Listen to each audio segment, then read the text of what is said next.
Sir जी बता भी दें अब क्या पकाएं, पकाने में भी इतना टाइम लगना है। यार जो मर्जी पका लो, बच्चों से पूछ लो ना यार। मामा जी जी।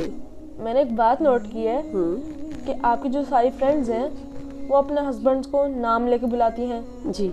लेकिन आप बाबा जी को सर जी बुलाती हैं। बेटे इसकी बहुत सारी वजूहात हैं, लेकिन उनमें से एक दो मैं आपको बताती हूँ। एक तो ये कि आपके बाबा जी मुझसे उम्र में बड़े हैं, तो बड़े होने के नाते उनका नाम नहीं ले सकती। दूसरी बात ये कि किसी भी औरत के लिए उसका हस्बैंड, उसका शौहर सबसे ज़्यादा मुक़द्दस और इज़्ज़त वाला रिश्ता होता है।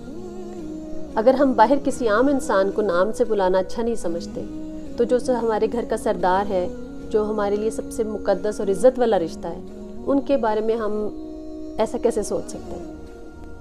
तो इसका मतलब है कि जो नाम लेके बुलाते हैं वो गलत करते हैं? नहीं बेटा, हमारे पास तो कोई इख्तियार नहीं है कि हम किसी को गलत कहें। हम तो सिर्फ वो कह रहे हैं जो हम खुद करते हैं, जो हमने देखा और जो हमने सीखा।